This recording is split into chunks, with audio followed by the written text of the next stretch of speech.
Amém? Boa noite. Eu estava alargando o templo do Espírito Santo.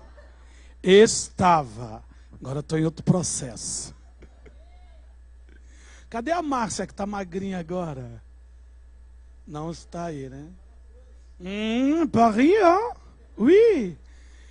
Muito boa noite, meus queridos. Bom estar aqui. Eu fico assim meio constrangido com tanto elogio, né? Mas o pai sempre faz isso com o filho. Eu sempre digo que ele é meu José. Eu imito tudo o meu pastor, né? Então, eu procuro parecer com ele nas estratagemas e tudo, porque verdadeiramente ele é um homem de Deus na minha vida, na vida dessa igreja. E por isso que até hoje, 17 anos, e vai ser mais 17 até Jesus voltar, amém? Estaremos juntos apregoando o reino de Deus. Mas é uma satisfação estarmos aqui com você. Diga para o teu irmão do teu lado, é um prazer estar aqui com você. Amém? E eu quero que vocês nessa noite cooperem comigo, me ajudem a pregar. Que eu gosto de pregar com o povo e o povo comigo. Então a primeira coisa, pergunte para o teu irmão, por acaso, é carioca mesmo, por acaso, você passou por alguma porta hoje? Pergunta ingênua, né, gente? Todos nós passamos por alguma porta, correto? Mas existem na nossa vida duas portas finais. Diga para o teu irmão, existem duas portas finais. Uma vez, fala para ele, uma vez que você ultrapassa essa porta, não tem mais volta. Já pensou? Claro que isso deve já ter acontecido com você, principalmente eu que sou carioca, do interior, não é? Quando chega na cidade grande, você vê aquela multidão como São Paulo, toda ativa, toda num estresse diário, corre para aqui, corre para ali, e o cara tá... E a gente chega a ficar assim, meu Deus, para onde que eu vou? Meu Deus, que tanta escada, meu Deus, qual é a rua? Aí você desce uma escada, quando chega lá embaixo, você dá de cara que não é aquela estação que você ia, e você tem que fazer a volta toda, subir, ou seja, entrei por uma porta que não era a porta que eu queria, tive que voltar, entrar por outra porta e pegar outra porta para chegar na porta que eu queria. Depois de chegar na porta, eu saio na porta que eu queria e alcanço meu objetivo. Você não entendeu, mas tá bom, entendeu mesmo. Mas eu quero que você hoje raciocine comigo sobre isso. Cada porta tem uma lição para a nossa vida. Diga para você mesmo, cada porta tem uma lição de Deus para a minha vida. Abra a sua Bíblia comigo, se você não tem, olhe no telão. Capítulo de número 7 de Mateus. No capítulo de número 7 de Mateus, Jesus vem nos falando, nos exortando, nos chamando a atenção sobre a importância de uma porta na vida de um ser humano. E aqui ele vem dizendo assim, versículo, eu leio o 13 e vocês leem o 14, ok? Em bom e alto som. Entrai pela porta estreita, porque larga é a porta, e espaçoso o caminho que te conduz à perdição. E muitos são os que entram por ela. 14.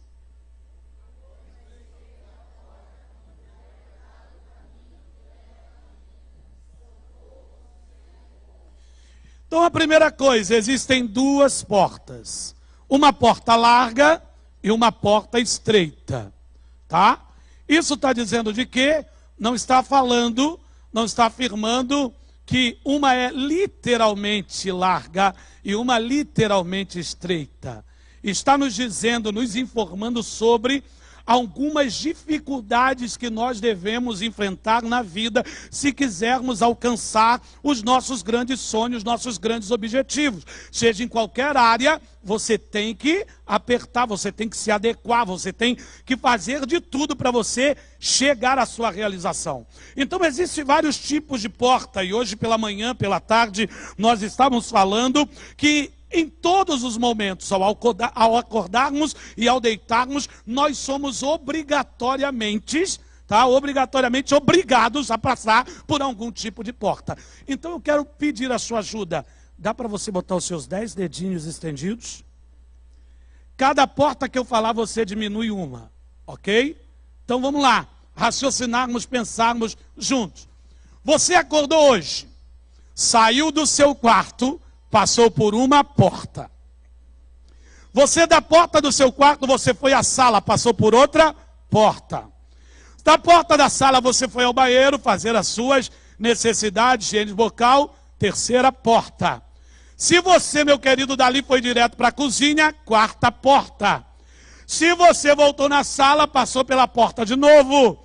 Se você entrou no quarto, passou pela porta de novo, voltou para a sala de novo, entrou na cozinha ou foi direto na sala e disse, agora chegou a minha hora, preciso sair. Saiu pela porta principal da casa. Chegou, abriu a porta do carro, já acabou os dedos para botar tanta porta. Quando você abriu a porta do carro, você foi ao portão, ou você foi, meu querido, em qualquer lugar que você sai na sua casa, tem que ter uma porta. E você foi lá, destravou o seu portão, a sua porta, e você botou o carro para fora, teve que entrar na porta. Você precisava fechar o portão, teve que sair pela porta. E você seguiu em frente, passou, chegou em determinado lugar. Não sei se no seu emprego, não sei se no metrô, você teve que sair de novo pela porta, entrar em outra porta, se estacionou, o seu carro passar pela porta do estacionamento, se pegou o metrô, entrar pela porta do metrô, pegar o metrô, sair do metrô, subir de novo, sair por outra porta, chegar ao seu destino. Está correto? Diga amém. Então repita comigo, todas as portas nos levam a um destino. Muitos deles, bons ou maus. Mas a última porta da minha vida, eu não posso errar. Amém? Então, meu querido, quantas portas você passou hoje? Se você fizer a conta, você tem que voltar para casa, certo? Se você voltar para casa, você tem que passar por todas essas portas de novo. Você já parou que você faz isso todo dia sem pensar, sem perceber? Existem coisas na nossa vida que nós fazemos sem percebermos que estamos fazendo. Já virou algo automático. E quando vira algo automático, nós perdemos, muitas das vezes, a mensagem por estarmos no automático.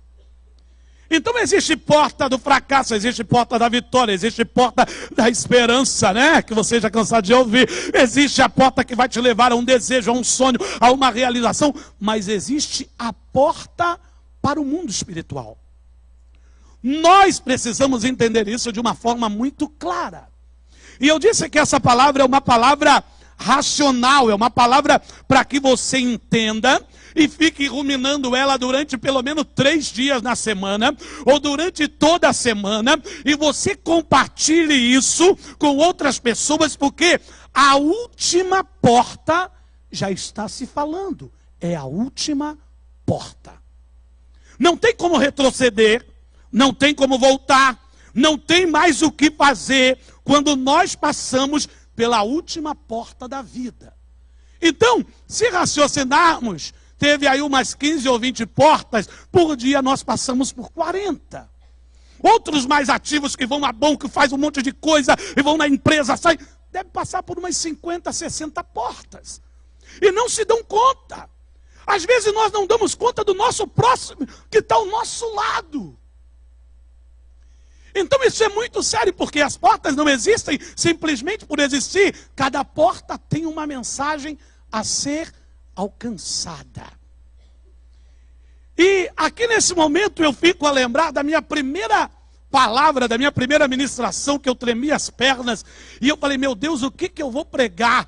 E quando eu cheguei naquela igreja que me convidaram, o meu primeiro, acho que foi em 1989, olha como eu estou velho. 1989, eu cheguei, tinha umas 180 pessoas, e eu falei assim, meu Deus, o que eu vou falar? Eu não sei nem o que falar, esses caras são loucos, me convidaram, o outro disse que eu não posso fugir, o outro, mas eu suava. E quando eu cheguei, eu falei assim, o que eu vou dizer? Estudei a palavra mais de 2 semanas. Quando chegou lá, eu ouvi uma voz assim, muda a palavra. Eu falei, meu Deus, que loucura, eu não posso fazer isso, eu já estou tremendo, estudando contra... E de repente, eu fui pego e eu falei assim, eu sou a porta, João 10:9. E comecei a pregar. E Jesus diz, eu sou a porta. Diga comigo, Jesus disse, eu sou a porta. Então, Jesus é a porta para a vida eterna. Se Jesus é a porta para a vida eterna, existe uma porta que não é para a vida eterna. Porque se existe o bem, existe o mal. Então, Jesus está aqui dizendo que ele é a porta, não é uma porta. É o singular. Ele não é um caminho, ele é o caminho. Ele não é a verdade, uma verdade, ele é a verdade. Ele é a vida. Então aqui ele está falando que ele é a porta. Não existe atalhos para o céu. Então, a segunda coisa que eu quero te falar nessa noite, conversar nessa noite, é que para entrarmos em qualquer lugar, nós precisamos entrar pela porta legalmente. Diga, todo mundo que é bem-vindo, entra na porta legalmente. Então vamos nos voltarmos para nós, a nível de entrada no mundo. Nós nascemos naturalmente, nós entramos pela porta natural da criação, nascemos. Jesus, ele recebe uma grande missão de Deus, vem para o mundo. Ele não se jogou do céu para a terra, ele não veio de querubins, ele não veio montado num anjo. Jesus entrou no mundo pela porta original, legal, como eu e você entramos. Jesus, ele possui, como você, como eu, como nós possuímos, um corpo. Se ele quiser, nesse exato momento, descer do céu, alugar uma casa, fazer o seu documento de identidade, ele pode fazer, e olha, ele pode andar naturalmente. Por quê? Porque ele entrou legalmente neste mundo por uma porta. Só que o capítulo de número 10, versículo de número 1, de João, diz que Jesus é a porta, mas o ladrão e o salteador, ele não entrou pela porta. Diga comigo, ladrão, salteador, não entra pela porta.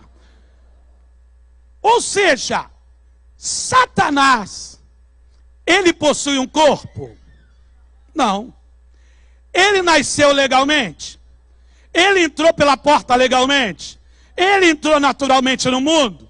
Ele entrou por uma brecha do pecado, por um erro da humanidade. Em iniquidade, né? Fui gerado e pecado me concebeu a minha mãe. 51:5 lá de Salmos. Lá no capítulo de número 3 de Gênesis. Vai lá, vocês já sabem. Adão e Eva pecam, é a entrada. A legalidade que deu. Então, Jesus, ele pode estar aqui a hora que ele quiser. Satanás, ele não pode, porque ele é ilegal na terra. Esse é o segundo princípio que nós precisamos entender nessa noite. Então, existem portas que são legais e portas que são ilegais. E esse salteador, ele vem então para quê? Se ele é ladrão e salteador, ele vem para roubar. Roubar o quê? A sua vida, roubar seus sonhos, seus projetos, seus objetivos, mas principalmente o ladrão espiritual vem para roubar a sua alma. Diga para o teu irmão, guarde a sua alma. Tem um ladrão querendo lhe pegar. Meu Deus. Ou seja, Satanás, ele tem o intuito de amarrar, de pegar, de levar a sua, a minha, a nossa alma, a alma de toda a humanidade. Por quê? Porque ele sabe que, na verdade e de fato, nós estamos aqui por um momento, por um período momentâneo. E esse período momentâneo se passará. Mas nós estaremos vivos do outro lado da vida. Diga para o teu irmão do teu lado, você, agora eu vou deixar a tua cabeça desmiolada. Diga para ele assim, você não morre. Você continua vivo. Diga para ele, vivíssimo. Ou seja, vamos entender, deixa eu falar uma loucura aqui para você. Eu levei 10 anos da minha vida pedindo a Deus para ir no inferno. Eu queria conhecer o inferno. E eu não abria mão de conhecer o inferno. Mas na verdade é que eu não acreditava nesse tal de inferno. Não acreditava nessa tal situação. E durante 10 anos da minha vida eu fiquei orando. Deus, eu quero ir no inferno. Deus, eu quero ir no inferno. Já imaginou alguém dobrando o joelho? Deus, eu quero ir no inferno. Está ouvindo minha oração? Eu quero ir no inferno. E eu literalmente orava. Porque eu tinha dúvida. Eu não sabia. Não tinha convicção de que inferno existia. E eu tive umas 3 experiências muito loucas da minha vida que eu saí do meu corpo. E um dia eu estava na casa do meu amigo e de repente eu virei para ele e falei, me segura que eu vou cair. E ele falou, vai cair? Você está doido? Se cair, ele era mago demais, eu assim, né? Aí ele, vai cair nada. E quando ele foi falar, vai cair nada, eu já estava no chão. Quando eu estava no chão, ele começou a gritar, sua mãe começou a gritar, sua irmã, veio o namorado da irmã, e veio todo mundo. E quando eu caí no chão, eu estava em pé e o meu corpo no chão. Era muito mais do que Matrix. E quando eu olhei o meu corpo no chão, eu entrei em desespero. E eu pulava no meu corpo e eu não conseguia entrar no meu corpo. E eu me jogava no meu corpo, eu batia e voltava, eu batia e voltava. E quando eu vi que eu não conseguia entrar no meu corpo, eu entrei em desespero. E no momento que eu começo a entrar em desespero, eu começo a balançar. Meu amigo, Sora, eu estou aqui, ora, eu estou aqui. E eu batia nele, eu puxava a roupa dele, eu puxava o cabelo dele. Ele não sentia, mas eu agarrava. É Deus santo mesmo. Eu balançava ele. Ele balançava, porém ele não me sentia. E eu fui ficando louco. Porque eu queria voltar para o meu corpo, eu não conseguia. E eu dizia, ora! E ele não me ouvia. Eu balançava a mãe dele, ela não me ouvia. E eu entrei em desespero. E de repente, eu estou vendo eles. Pega o álcool, pega lá, vai, o vinagre. Pega isso. Aquelas coisas das pessoas antigas, né? A pessoa desmaiava, pegava o vinagre, passava no nariz, fazia assim. E, olha, ele morreu. Aí ele, não, mamãe, não morreu. Morreu, olha aqui, ó. Não tem batimento cardíaco, ele está morto.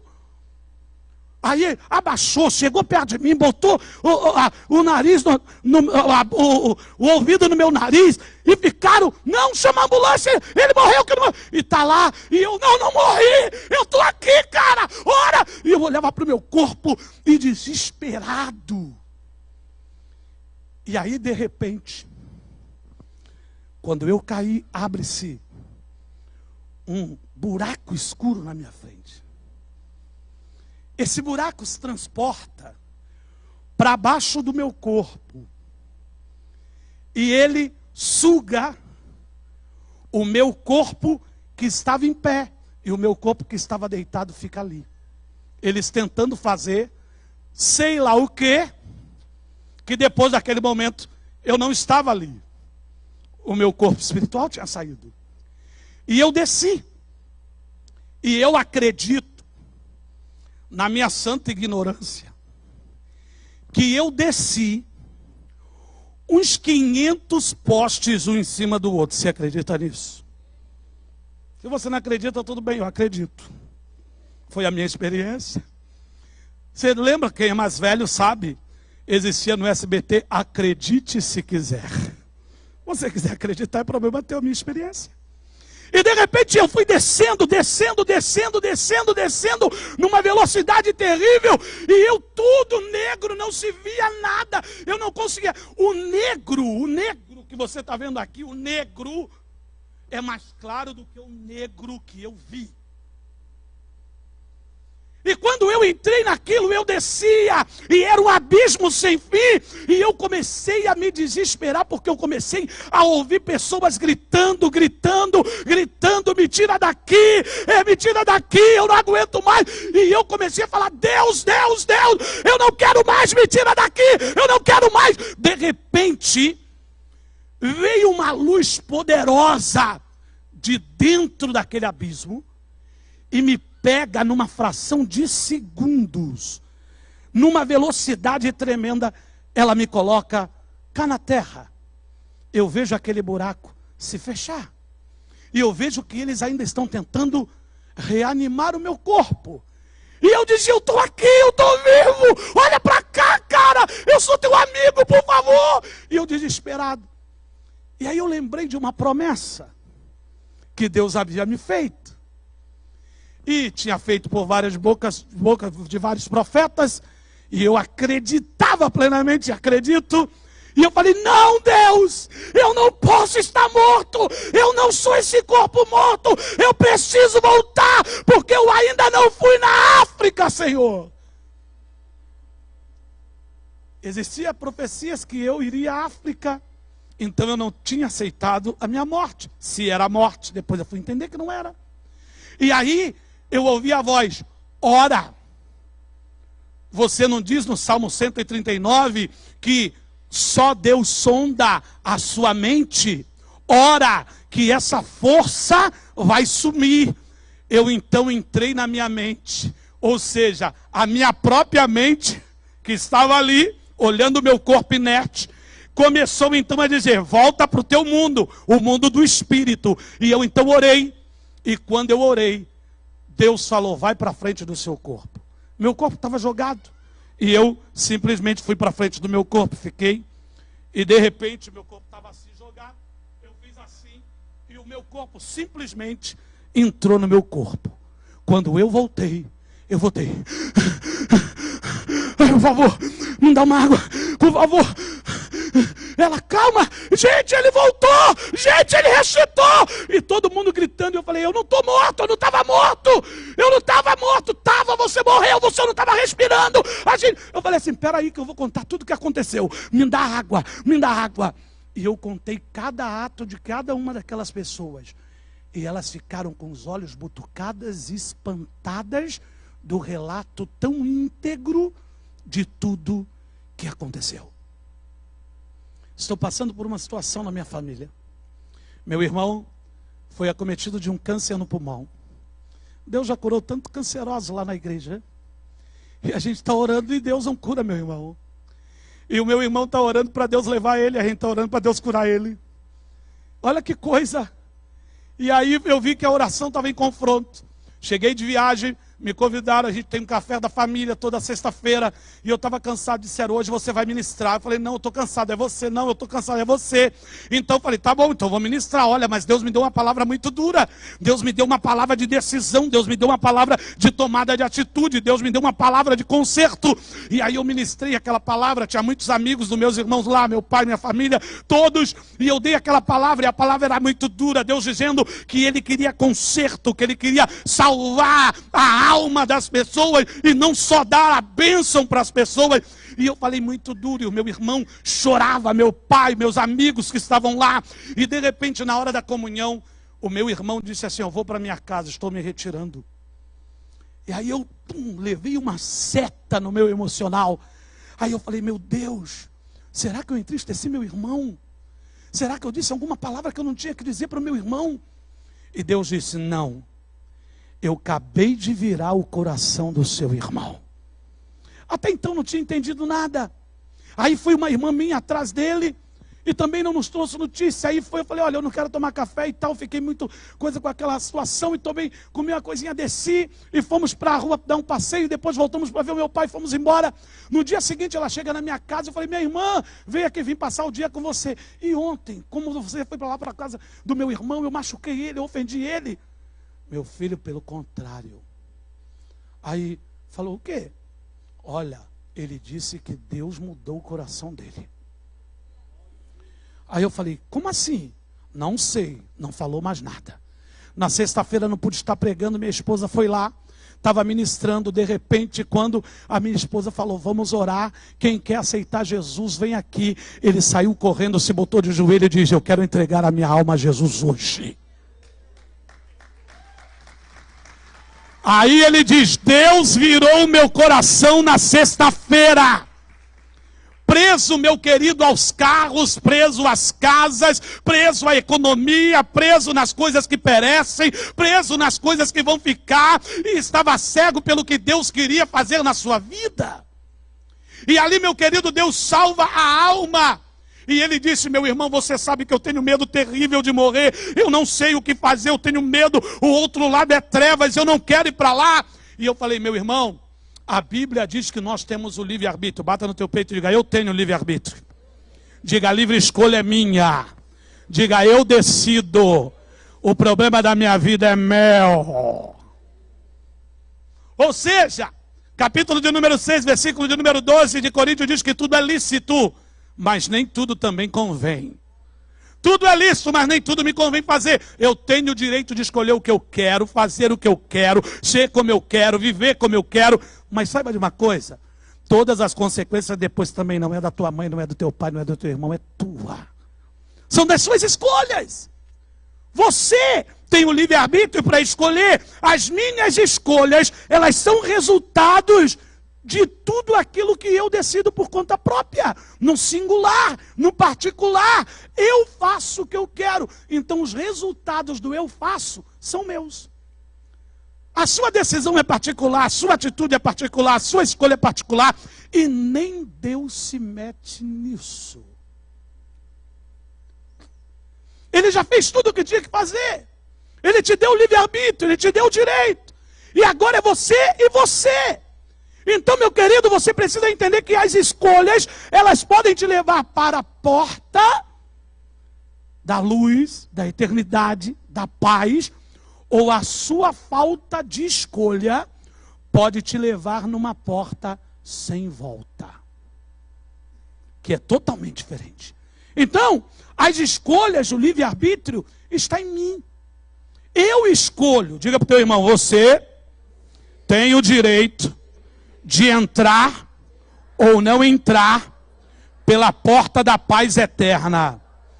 A escolha é sua, não é de ninguém. Então, eu quero que você entenda isso. E meu irmão desesperado, eu falei assim: Senhor, como que eu vou consolá-lo? Que ele está dizendo: eu quero morrer, ele sente tantas dores. E ele dizendo: eu quero morrer, eu não aguento mais, meu irmão, eu quero morrer. E aí a gente leva aquela briga, né? Leva para o médico, aí toma os remédios, aí dá uma morfina, aí dá uma coisa mais forte, aí fica tudo normal, e ele está bem, aí fala: ai, que maravilha, eu estou muito bem, olha, eu estou muito coisa, eu estou corado, eu estou feliz. E aí tem aquela recaída, e ele entendeu agora que o importante é a sua alma. E quando ele falou: mas meu irmão, eu tenho medo, quando fechar meus olhos vai ter treva do outro lado. E eu falei: Senhor, o que que eu digo? Aí o Senhor disse, diz o Salmo 23:4, ainda que eu ande pelo vale da sombra da morte, não terei medo de mal algum. Aí eu falei assim: peraí, mas ele está no vale da sombra da morte? Sim. Então, meu querido, a morte é negra, a morte é escura, a morte é abismo, a morte é pânico na vida do humano. Mas isso é simplesmente uma passagem.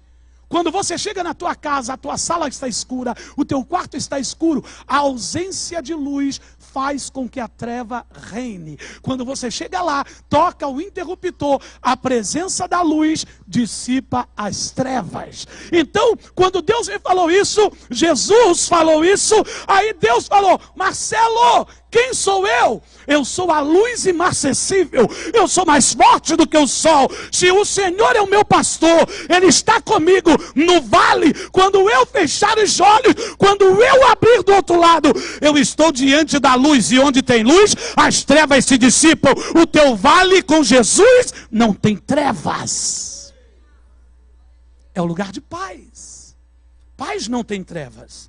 Então precisamos entender, finalizando, que nós temos a escolha de entrarmos pela porta da vida eterna ou pela porta da morte eterna. Eu tenho a escolha de ir para o céu ou eu tenho a escolha de ir para o inferno. O inferno é mais real do que a nossa própria existência. O inferno não é aqui. Capítulo de número 12, versículo de número 7 de Eclesiastes, diz que quando o homem morre, o pó volta ao pó e o espírito volta a Deus, quem o deu. Se nós retrocedermos, nós vamos ver em Gênesis, quando Deus cria o homem no capítulo 1, do 26 ao 28, o homem estava inerte, parado, morto, pó feito ali diante de Deus. Ele não era nada. Nós, sem a nossa alma, sem o nosso espírito, nós somos inerte. Um bonequinho como qualquer vemos por aí.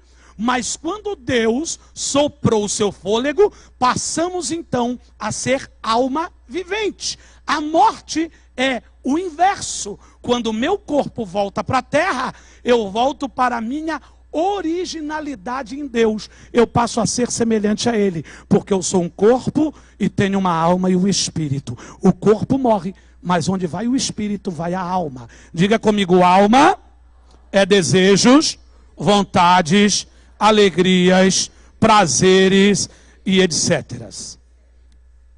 É de essência divina. O espírito é de essência divina. O corpo é de essência terrena. Então ele fica aqui. Então, na verdade, nós, vocês, não somos só paulistanos. Não, nada disso. Antes de sermos isso, independente de ser santista, palmeira e por aí vai, corintiano, santo, eu sou santo, não santo, santo. Então, independente de sermos paulistas, antes de sermos isso, capítulo 11, 14 de Hebreus, diz que nós somos cidadãos da Jerusalém celestial. Antes desse estado, antes de sermos brasileiros, já temos uma nacionalidade divina em Deus, estaremos com Ele de eternidade a eternidade. Capítulo de número 14 de João diz que Ele foi preparar-vos lugar. E quando Ele foi, voltará para levar você para Ele mesmo, para que onde Ele esteja, você também esteja. Então quando eu morro, 9:27 se cumpre tudo isso. Uma vez morto o homem de Hebreus, segue-se o juízo.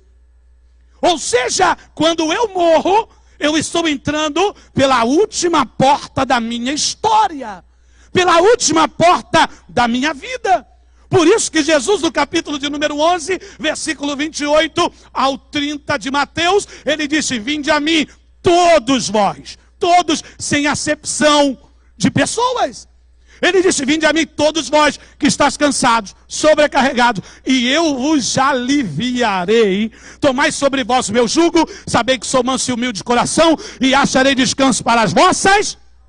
Ele não está preocupado com o seu corpo, com a sua matéria. Não que você não tenha que cuidá-lo do mesmo. Ele está dizendo: olha, há uma prioridade na frente do seu corpo. A prioridade é você preservar a sua alma, é você preservar o seu espírito, porque o corpo é corruptível, mas a alma e o espírito é incorruptível. O corpo é mortal, mas a alma e o espírito é imortal. E Paulo diz no capítulo 15 de Coríntios que quando nós morrermos, ou se tivermos morrido, glória a Deus, se morro estou com Cristo, se vivo estou com Cristo. Mas quando Ele me chamar, aquilo que é mortal se revestirá da imortalidade, aquilo que é corruptível se revestirá da incorruptibilidade, e eu e você estaremos com Cristo para toda a eternidade.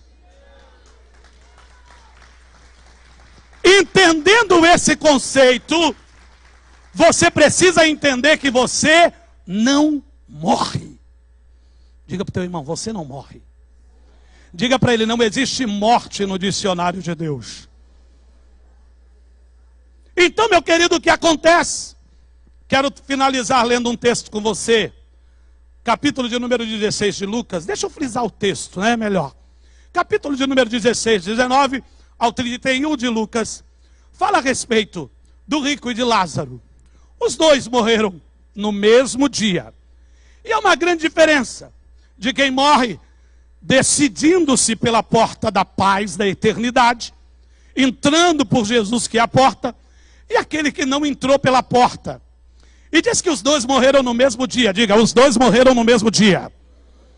Diga comigo: um foi levado pelos anjos, o outro foi sepultado. Há uma grande diferença já aí.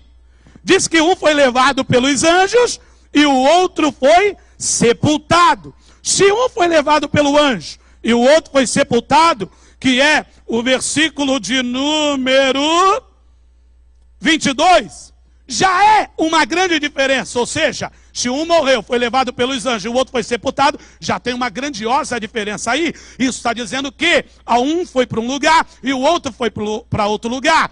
Que o quem foi levado pelos anjos foi pelo céu. Aquele que simplesmente foi sepultado, o inferno é para baixo, diz Provérbio. Então um foi para um destino eterno e o outro foi para outro destino eterno. Quem está entendendo, dê um glória a Deus. Então vamos resumindo, que vocês estão entendendo muito bem. Então o que acontece? Quando eu saio do meu corpo, aonde eu escolhi viver a minha eternidade, a minha alma e o meu espírito vão juntos. Só que quando chega do outro lado da vida, você está consciente, porque a alma não morre. Amém? Espírito não morre. Amém? Alma é vontade, desejo, prazeres, necessidades. Amém? Então tudo isso dá na alma, não no coração. O coração é um órgão físico que reflete as necessidades da alma. Então quando chegar do outro lado, chegou o que não tinha escolhido, não tinha feito sua decisão, dentro do seu livre-arbítrio não se posicionou. E quando ele está do outro lado da vida, ele vê que as coisas ficaram diferentes. Só que uma vez morto segue-se o juízo, 9:27 de Hebreus.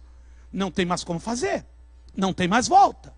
Infelizmente, desculpe, não estou ofendendo ninguém, não tem mais oração do apóstolo Joel, não tem mais oração de bispo, não tem mais intercessão, não tem mais prece, não tem mais nada. Não temos absolutamente nenhum poder de mover 1 milímetro do outro lado do mundo. Está sob o poder de Deus.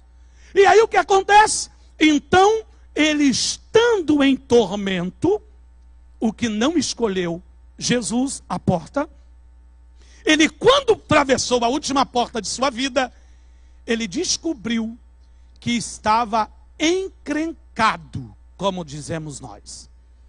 Ele chegou no inferno, e quando chegou lá, ele entrou em tormento tremendamente, muito pior do que qualquer tormento existente na terra. E quando ele chega lá, e ele se depara, Jesus então nos dá uma narrativa bem clara, bem explicativa, para que não haja nenhuma sombra de dúvida sobre essas questões. E Jesus diz: olha, eu quero explanar bem claramente, bem sucintamente, bem transparente, para que vocês nunca mais esqueçam. E a partir dessa noite, vocês não serão mais, dignos de misericórdia nessa questão, se passarem pela porta errada, porque quando você chegar do outro lado da vida, Jesus vai abrir um telão de 4.000 polegadas, meu querido.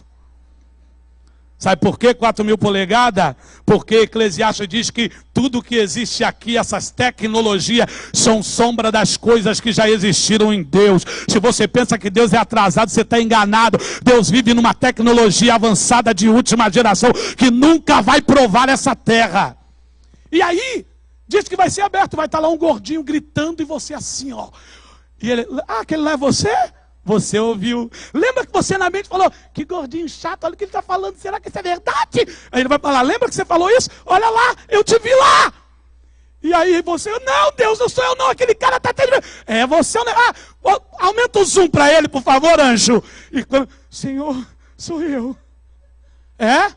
Então ok, vamos chegar ao resumo. E quando você chega questionando, Deus vai então e vai abrir os livros. E ali estava essa situação: Senhor, por favor, tenha misericórdia de mim. Manda que Lázaro molhe, molhe o dedo na água. E refresca a minha língua, porque estou neste lugar de tormento. Sentimento. O outro lado da vida está ativo, está vivo, está patente. As necessidades vão junto com o espírito. Claro que há uma transformação surreal que não entendemos ainda, sobrenatural que não entendemos ainda, que Deus anula as questões negativas e passamos a ser, como diz o texto, parecidos com os anjos. E aí, o que acontece? Ele disse: olha, tem um grande abismo, ninguém passa de lá para cá, nem daqui para lá. O que Jesus está dizendo? Não existe nenhum meio termo entre a morte e a eternidade. São invenções. E aí, chegamos à conclusão. Apocalipse, capítulo de número 20, versículo de número 14, 15. Foi abertos-se os livros, e depois outro livro, o livro da vida. E aqueles que não estavam escritos no livro singular foram lançados no lago de fogo e enxofre. Essa é a segunda morte, a morte do espírito. É uma morte que não morre. Diz para o teu irmão: a morte da alma é uma morte que não morre. Coisa complexa para nós humanos entendermos, né? É uma morte que não morre. Ou seja, espírito pode morrer, alma pode morrer. Então você é eterno, meu querido. E aí, chegando do outro lado, se você foi com Jesus, amém. Se você não foi, não tem mais jeito. E aí eu quero resumir no último versículo. Mateus capítulo de número 10, versículo de número 32 e 33. Se confessarmos diante dos homens Jesus Cristo como Senhor, Ele nos confessará diante do nosso Pai que está no céu. Se nós o negarmos diante dos homens, Ele também nos negará diante do nosso Pai que está no céu. A salvação é condicional. Se confessares, se negares. A sua salvação é um problema particularmente seu. Então essa atitude é sua. Hoje, o Senhor te deu claramente a entender que se você passar pela última porta, não tem mais como retroceder. Fiquemos de pé. Feche teus olhos. Façamos uma retrospectiva da nossa própria vida. Se você partir hoje, por qual porta você entrará? Céu ou inferno? Deus ou diabo? Vida eterna ou morte eterna? Luz eterna ou trevas eternas? Aonde você vai chegar depois que você sair desse corpo? Faça uma retrospectiva. Jesus disse: vinde a mim, todos vós. Ele está te fazendo um convite maravilhoso para te proteger do outro lado da vida. Então fecha os teus olhos. Quero que você agora pense na sua família que ainda não entrou pela porta eterna. Pense no seu filho, no seu irmão, no seu pai, na sua mãe, no seu sobrinho, na sua nora, no seu cunhado. Pense no seu ciclo de amizade. Pense nos seus primos. Pense no seu amigo de trabalho que, se não entrar certo na última porta, que é a porta da salvação, ele não terá mais como sair daquelas prisões espirituais. Se você está preocupado com elas e quer clamar para que o Espírito Santo as alcance, saia do seu lugar e venha aqui que nós vamos clamar por essas pessoas, por todas essas pessoas que têm que acertar a porta para a eternidade. Porque se eu não acertar a porta para a eternidade de luz com Deus, eu vou estar na porta de trevas. Ali não morre, ali haverá choro e ranger de dentes eternamente. Ali, meu querido, só haverá dor e sofrimento. E não foi Deus. Deus nunca colocou ninguém no inferno. Deus nunca vai colocar ninguém no inferno. Os homens é que decidem o seu destino espiritual. São eles que decidem aonde querem estar. Então eu quero orar com você. Eu quero que você repita as minhas orações. Senhor Jesus, nesta noite eu ouvi, eu entendi, eu compreendi, está claro, está patente que eu, Senhor, sou mais do que humano, eu sou divino, eu sou espiritual. Eu tenho certeza, há uma convicção que depois dessa vida há outra vida. Senhor, a ciência prova a sua existência, mesmo negando às vezes, ela prova a sua existência.